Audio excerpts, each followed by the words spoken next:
कक्षा 12वीं कॉमर्स, विषय लेखा शास्त्र का अध्याय 8 ऋण पत्र लेखे का आज फर्स्ट क्लास है। ऋण पत्र लेखे हम लोग अभी तक कंपनी के संबंध में अंशों का निर्गमन कर रहे थे। अंशों का निर्गमन अर्थात जब कंपनी को पैसे की आवश्यकता होती है तो कंपनी अपने अंशों का निर्गमन करती है, किंतु जब ऐसी स्थिति आती है या जब कंपनी अपने अंशों का पूर्ण निर्गमन कर देती है फिर भी कंपनी को अगर पैसे की आवश्यकता होती है तब कंपनी कहीं से उधार लेती है। तो यदि आपको बैंक से उधार नहीं मिल रहा है या कंपनी अगर बैंकों से उधार लेना नहीं चाहती, ऋण लेना नहीं चाहती, तब कंपनी अपने अंशों के निर्गमन तो कर नहीं सकती क्योंकि अंश तो उसके पास खत्म हो गए। ऐसी स्थिति में कंपनी क्या करती है, अपने ऋण पत्रों का निर्गमन करती है, अर्थात कंपनी जनता से ऋण के रूप में पैसा मांगती है। उसके बदले कंपनी उनको एक प्रलेख ऋण मुद्रा में या सर्व मुद्रा जो कंपनी की मुद्रा होती है उसमें प्रलेख तैयार करके देती है ऋण पत्र। इसी के संबंध में हम लोग आज नया अध्याय शुरू करेंगे। ऋण पत्रों का अर्थ एवं परिभाषा। पूंजी जुटाने के लिए कंपनी के पास दो विकल्प होते हैं, अंशों का निर्गमन और ऋण पत्रों का निर्गमन। जब अंशों के निर्गमन से प्राप्त धनराशि कंपनी के दीर्घकाल अवधि आवश्यकताओं की पूंजी के लिए अपर्याप्त होती है, अपर्याप्त प्रतीत हो, तब ऋण पत्रों के निर्गमन का सहारा ले सकती है। कंपनी को ऋण लेने की धार्मिक अधिकार होता है, मतलब कंपनी को एक अधिकार प्राप्त है कि कंपनी अपने पैसे की आवश्यकता को पूरा करने के लिए वो क्या कर सकती है, जनता से ऋण मांग सकती है, जिसका कंपनी के पार्षद सीमा नियम में स्पष्ट उल्लेख होता है। ऋण की सीमा पार्षद सीमा नियम तथा अंतर नियम द्वारा निश्चित कर दी जाती है, अर्थात उसमें बता दिया जाता है कि कंपनी अपने किन प्रतिशतों ऋण पत्रों का निर्गमन करेगी। कंपनी द्वारा ऋण लेने के बदले ऋणदाता को प्रमाण स्वरूप एक प्रलेख दिया जाता है जो ऋण पत्र कहते हैं। ऋण पत्र लैटिन भाषा के डेप्टर शब्द से लिया गया है जिसका आशय ऋणी होता है। साधारणतः ऋण पत्र ऋण स्वीकार करने वाला प्रमाण पत्र है जो कंपनी के सर्व मुद्रा के अधीन दिया जाता है। मैंने भी बताया ना, एक प्रलेख तैयार करती है जिसमें सर्व मुद्रा के बराबर या सर्व मुद्रा के अधीन, सर्व मुद्रा के अंतर्गत ही कंपनी अपना क्या कर सकती है, ऋण पत्रों का निर्गमन कर सकती है। ऋण पत्र एक निश्चित तिथि पर मूलधन वापस करने का अनुबंध है, अर्थात आप 10 साल, 20 साल, 15 साल, 1 साल, 2 साल, 4 साल या मुद्रा वापस करने का कि हमको ऋण दो, हम 5 साल में वापस करेंगे, 10 साल वापस, ऐसा एक प्रपत्र बना के देती है। ऋण पत्र के वर्णित राशि एक निश्चित दर पर ब्याज 6 माही दृष्टि शर्तों के अधीन दिया जाता है। उस पर एक ब्याज होगा क्योंकि जो भी ऋण पत्रों का निर्गमन होगा तो उस पर वार्षिक ब्याज या 6 माही ब्याज दिया जाएगा। दीर्घकालीन ऋण की पूर्ति प्रायः कंपनी ऋण पत्र निर्गमन करके करती है। पहला, कंपनी अधिनियम 2013 कंपनी अधिनियम 2013 की धारा 230 के अनुसार ऋण पत्र स्कैन बॉन्ड या अन्य कोई दस्तावेज प्रलेख शामिल जो कंपनी द्वारा लिए गए ऋण परिणाम स्वरूप चाहे वह कंपनी की संपत्ति पर भाग रखते क्यों ना हो। दूसरा बोलता है, नायडू एवं दत्त के अनुसार ऋण पत्र कंपनी के कॉमन सील के अधीन, कॉमन सील मतलब सर्वमुद्रा, जारी किया गया एक ऐसा दस्तावेज है जो कंपनी द्वारा लिए गए ऋण की स्वीकृति देता है। अगर आप पैसा ले रहे हो तो आपके बीच में कोई ना कोई प्रलेख होगा ना, दस्तावेज होगा जिसका एक प्रूफ होगा, दस्तावेज कि हमने ऋण दिया है या कंपनी ने ऋण मांगा है, स्वीकृत देवता है। इन शर्तों पर उल्लेख रहता है जिसके अधीन ऋण व निर्गमन हुए शोधनीय है। ठीक है, उसी तरीके से ई थॉमस न्यायमूर्ति सिट्टी के अनुसार बहुत सारी परिभाषा दिया है। एक छोटी सी परिभाषा मैं पढ़ रहा हूँ, आप ध्यान दीजिए। एक निजी कंपनी समामेलन का प्रमाण पत्र प्राप्त होते ही तत्काल बाद ऋण ले सकती है, किंतु सार्वजनिक कंपनी को ऋण लेने का अधिकार व्यापार प्रारंभ करने तथा प्रमाण पत्र प्राप्त हो जाने के बाद होता है। अब आता है ऋण पत्र के उद्देश्य। ऋण पत्र क्यों या किस उद्देश्य से लिया जाता है। पहला पॉइंट बोलता है सेबी, द्वारा जारी नवीन मार्गदर्शक बातों के अनुसार एक कंपनी निम्नलिखित उद्देश्यों की पूर्ति के लिए ऋण पत्रों का निर्गमन कर सकती है। पहला, संयंत्र के आधुनिकीकरण के व्यय की पूर्ति करने के लिए, मतलब आपके पास अगर नई आधुनिकीकरण की मशीन है या नई मशीनों का आप उपयोग करना चाहते हो तब आप ऋणों का निर्गमन करके ले सकते हो। संयंत्र के विस्तार, मतलब यंत्र को बढ़ाना है, उसका विविधीकरण मतलब नया बनाना है, उसके लिए आप ऋण ले सकते हो। कार्यशील पूंजी, जिसको दीर्घकालीन की आवश्यकता की पूर्ति के लिए आप ऋण ले सकते हो। और नवीन परियोजनाओं की स्थापना के लिए, नए उद्योगों की स्थापना के लिए भी आप क्या कर सकते हो, ऋण ले सकते हो। तो ये तो था उद्देश्य। अब आता है ऋण पत्र की विशेषता। ऋण पत्र की क्या विशेषता होती है? प्रलेख, ऋण पत्र कंपनी द्वारा लिए गए ऋण के बदले ऋणदाता को एक प्रमाण पत्र देता है। अगर कंपनी पर कोई ऋण के रूप में पैसा देगा तो कंपनी उसको एक प्रणय तैयार करके देगी। दूसरा बोलता है कॉमन सेल के अधीन जारी, कंपनी की जो सर्व मुद्रा होगी उसके अधीन ही आप क्या करोगे, ऋण पत्रों का निर्गमन करोगे। तीसरा बोलता है मूलधन की वापसी, एक निश्चित तिथि, क्योंकि उस प्रलेख में लिखा होता है कि आप उस कंपनी के पैसे को, उस व्यक्ति के पैसे को कितने दिन में वापस करोगे। उसके बाद आता है भुगतान की प्राथमिकता देना, कंपनी के समापन की दशा में ऋणदाता को भुगतान की प्राथमिकता देना। जब भी कंपनी का समापन होता है और यदि आप अपने ऋणों का भुगतान नहीं किए हो तो सबसे पहले अपनी जितनी भी संपत्ति है उसको बेचो और बेचने के बाद सबसे पहले अपने ऋणों का भुगतान करो, अर्थात ऋणदाता को पैसा वापस करो। उसके बाद ऋणधारी सदस्य नहीं होता, जो भी व्यक्ति कंपनी पर ऋण देता है वो कंपनी का सदस्य नहीं होता। जैसे कंपनी के अंशधारी कंपनी पर पैसा लगाते हैं तो वो कंपनी के सदस्य कहलाते हैं, किंतु ऋणदाता कंपनी का सदस्य नहीं होता। उसके बाद ऋण की सीमा निर्धारित होना। ऋण की सीमा निर्धारित होना मतलब आपको ये बता देगा कि आपको कितने दिनों में पैसा वापस हो जाएगा या कितने रुपए तक कंपनी को पैसे की आवश्यकता होगी। ठीक है, तो ये कंपनी के ऋण या ऋण पत्र के प्रावधान बताया गया है। उसके बाद है अंश और ऋण पत्र में अंतर, अंशधारी और ऋण पत्रधारी में अंतर, ये सबको आप लोग पढ़ लेंगे। ठीक, अब आता है आपकी बुक का प्रैक्टिकल क्वेश्चन। ठीक,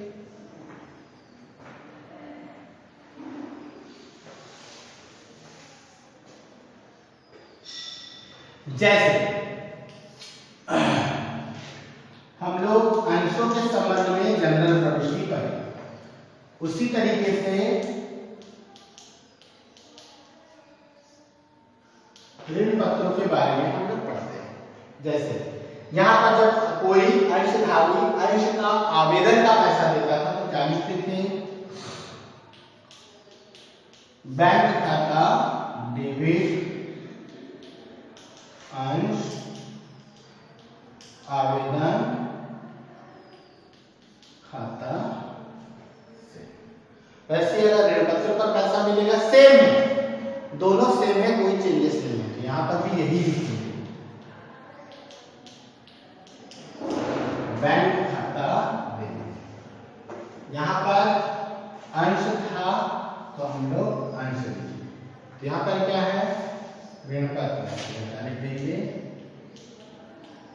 ऋण पत्र आवेदन खाता। वहां पर अंश लिखते थे, यहां पर ऋण लिखेंगे, ऋण पत्र। बाकी पूरा का पूरा इक्वल है। ठीक, तो इससे संबंधित मैं एक दो क्वेश्चन करवा रहा हूं, आप लोग इसको देखेंगे। ठीक है, पहले एक तो नोट लिख लो कि हम लोग कहां कहां पर चेंज करेंगे। जैसे जहां पर अंश लिखते थे ऋण पत्र में ऋण पत्र का नाम लिखेंगे, और जहां पर अंश पूंजी लिखते थे वहां पर ऋण पत्र भी लिख सकते हो या ऋण पत्र का नाम भी लिख सकते हो, ये आपके ऊपर है। ठीक है, अंश की जगह में ऋण पत्र का नाम और अंश पूंजी की जगह में चाहे ऋण पत्र लिखो चाहे ऋण पत्र का नाम लिखो। ठीक है,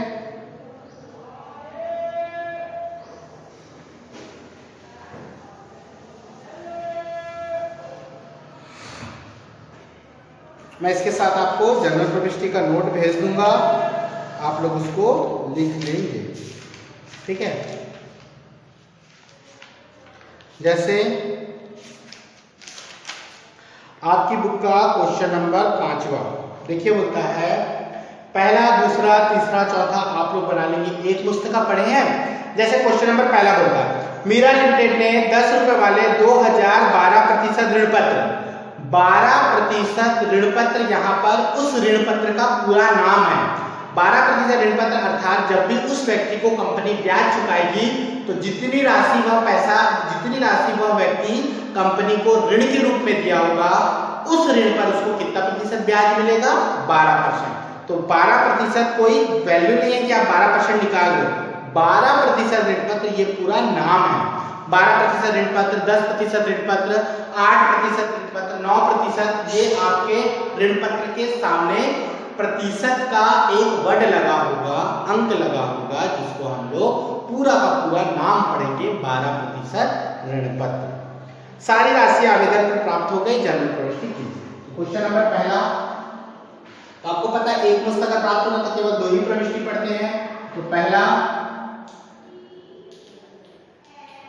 बैंक खाता डेबिट 12% ऋण पत्र आवेदन खाता। ठीक, कितना रुपए बोलता है? 100 रुपए वाला 2000 गुणा कर दो तो कितना हो जाएगा? हो गया। नैसे लिखोगे आवेदन की राशि प्राप्त। दूसरा,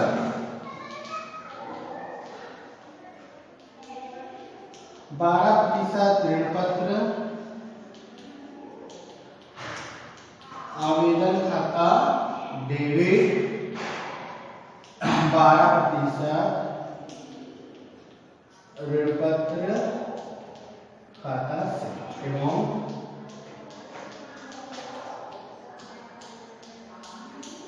ठीक। अब अंश वाले का याद करो, हम लोग क्या लिखते थे? बैंक खाता डेबिट अंश आवेदन खाता से। और अभी मैंने क्या बताया? अंश के जगह में उस ऋण पत्र का नाम लिखना। तो अंश को हटा के क्या लिखिए? 12% ऋण पत्र, बाकी आवेदन खाता से, पूरा वही है। अब 12% ऋण पत्र आवेदन खाता डेबिट अंश पूंजी खाता से, तो अंश पूंजी के जगह में भी ऋण पत्र का चाहे नाम लिखो चाहे ऋण पत्र खाता से करके लिख दो, ये खत्म। दोनों का जोड़ कर देना, डेबिट और क्रेडिट का दोनों बराबर हो जाएगा, 4 लाख आपका क्वेश्चन हो गया। एक पुस्तक वाला अपन अंश में भी पढ़े हैं, ऋण पत्रों में भी पढ़ा है। ठीक है, तो क्वेश्चन नंबर 2, 3 और 4 ऐसे बना लोगे। ठीक है, सिंपल क्वेश्चन है। क्वेश्चन नंबर 5 में बता रहा हूं, देखिए।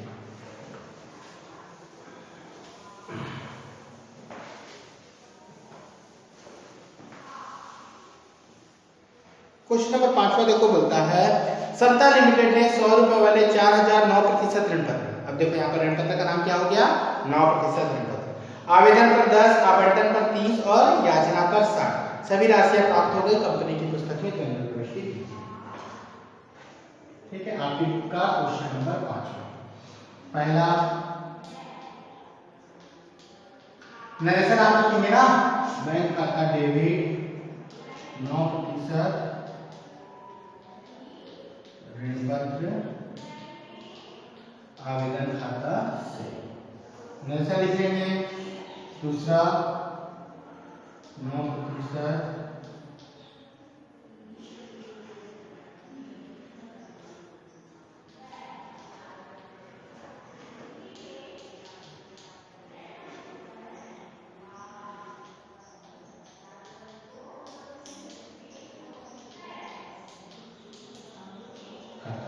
हो गया।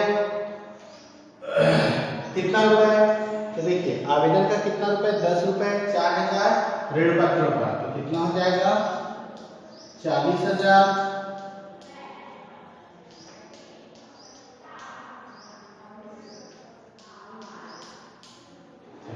हो गया। अब आवेदन का दोनों हो गया, अब आवंटन का 2 करेंगे। तो आवंटन की मांगने की अपन क्या प्रविष्टि करते थे? अंशों में अंश आवंटन खाता डेबिट अंश पूंजी खाते से। तो यहाँ पर क्या लिखेंगे आवंटन का, तो तीसरा प्रश्न क्या लिखेंगे 9% ऋण पत्र आवंटन खाता डेबिट ऋण पत्र खाता हो गया, क्योंकि वहां अंश था, यहाँ पर ऋण पत्र है।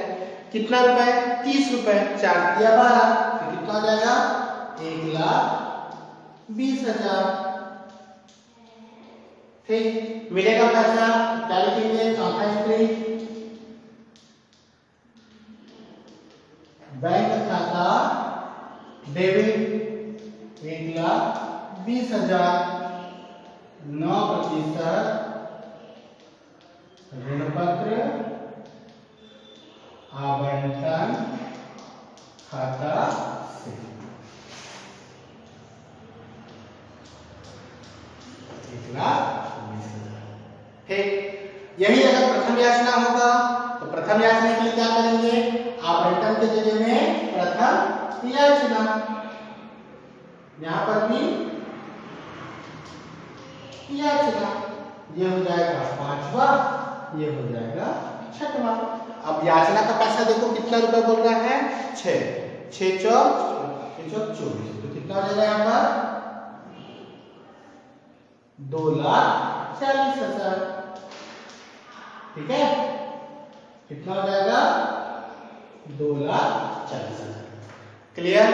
तो अंशों में आप लोग पढ़े हो, ऋण पत्रों में आप लोग आराम से बना लोगे। तो जितना क्वेश्चन मैं बताया हूं उतना आप लोग बना लेना।